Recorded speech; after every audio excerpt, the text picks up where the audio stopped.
सपा प्रमुख अखिलेश यादव ने संसद के बजट सत्र में राष्ट्रपति के अभिभाषण पर चर्चा के दौरान कुंभ के मुद्दे पर आक्रामक नजर आए। अखिलेश ने कुंभ में मची भगदड़ का मुद्दा उठाते हुए निशाने पर योगी सरकार को रखा और चुन चुनकर हमले किए। मौत के आंकड़े छिपाने और कुंभ में बेहतर इंतजाम नहीं करने का आरोप लगाया, तो साथ ही डबल इंजन के टकराव की बात कहकर केंद्र बनाम यूपी सरकार का नैरेटिव सेट करने का दांव चला। 2024 के लोकसभा चुनाव जीतने के बाद अखिलेश यादव ने यूपी विधानसभा की नेता प्रतिपक्ष पद से इस्तीफा देकर दिल्ली की सियासी रणभूमि को चुना, तो यह माना जाने लगा कि अखिलेश अब लखनऊ नहीं दिल्ली की सियासत करेंगे। हालांकि संसद के जरिए देश से ज्यादा यूपी की राजनीति करते ही नजर आते हैं। राष्ट्रपति के अभिभाषण पर चर्चा के दौरान अखिलेश ने जिस तरह कुंभ के मुद्दे को सियासी हथियार बनाकर यूपी की योगी सरकार पर निशाना साधते हुए हमला बोला, उसके सियासी मायने को समझा जा सकता है। योगी सरकार के कार्यकाल में कुंभ सबसे बड़ा हिंदू धार्मिक आयोजन है, जिसके लिए बीजेपी और योगी सरकार ने पूरी ताकत झोंक दी थी। भव्य कुंभ को सफल बनाने के लिए जमकर प्रचार प्रसार भी सरकार के द्वारा किया गया, लेकिन मौनी अमावस्या पर कुंभ में मची भगदड़ ने सारे किए धरे पर पानी फेर दिया है, तो विपक्ष को घेरने का मौका हाथ लग गया है। यही वजह है कि संसद में अखिलेश यादव ने कुंभ में मची भगदड़ के मुद्दे पर ही योगी सरकार को नहीं घेरा, बल्कि मरने वालों के आंकड़ा छिपाने को लेकर हमलावर नजर आए। प्रयागराज महाकुंभ हादसे का मुद्दा उठाते हुए संसद में अखिलेश यादव ने योगी सरकार को घेरा। अखिलेश ने मृतकों का आंकड़ा जारी करने की मांग करते हुए कहा कि सरकार मृतकों के आंकड़े नहीं दे पाई। बच्चों के आंकड़े तो नदारद हैं। खोया पाया केंद्रों पर लोग अपनों को खोज रहे हैं। महाकुंभ में लोगों ने अपनों को खोया। कुंभ का आयोजन कोई पहली बार नहीं हुआ है। समय समय पर जिसकी भी सरकारें रही हैं, इसका आयोजन करती रही हैं।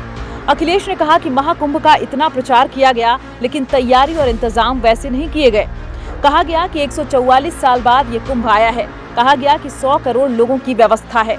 अगर ये बात सही नहीं है जो मैं कह रहा हूँ, तो फिर सदन की सदस्यता से इस्तीफा देने को तैयार हूँ।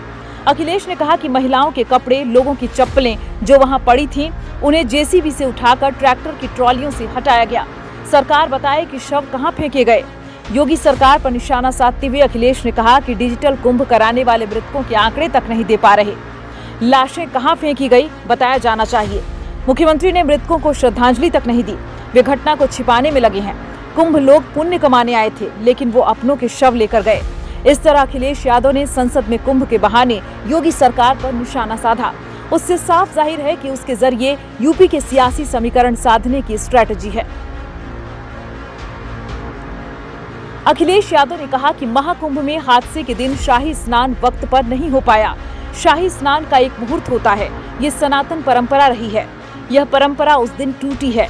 उन्होंने कहा कि योगी सरकार ने शाही स्नान रद्द करने का पहले आदेश दिया। जब हंगामा हुआ तो फिर शाही स्नान का आदेश दिया। सरकार ने अपने मनमाने समय से स्नान कराने का आदेश दिया।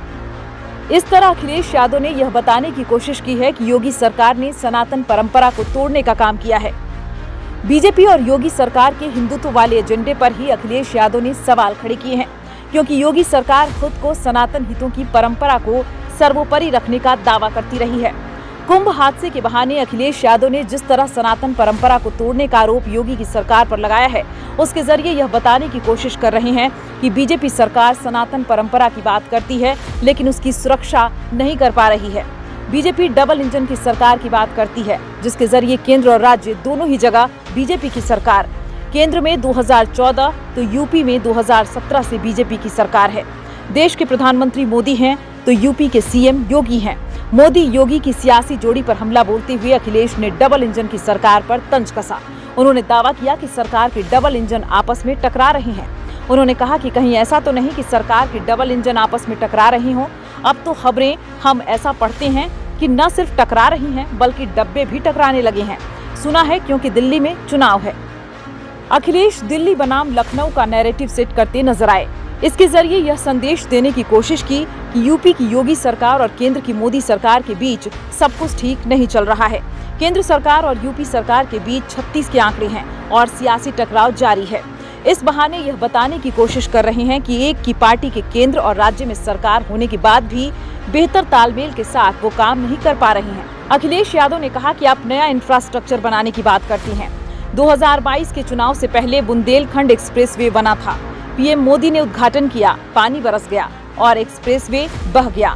आज भी मेंटेनेंस चल रहा है। आजकल जो गाड़ियां चल रही हैं, अपनी रफ्तार से चलें तो पेट या कमर का दर्द होगा। गोरखपुर लिंक एक्सप्रेसवे अब तक नहीं बना। पूर्वांचल एक्सप्रेसवे जहां तक हम करके गए थे वहीं तक रह गया। गंगा एक्सप्रेसवे को लेकर कहा गया कि कुंभ से पहले बन जाएगा और अब लगता है कि अगले कुंभ तक बनेगा। यूपी में एक भी एक्सप्रेसवे नहीं दिया। प्रधानमंत्री को तीसरा मौका दिया है, यूपी ने दिया है।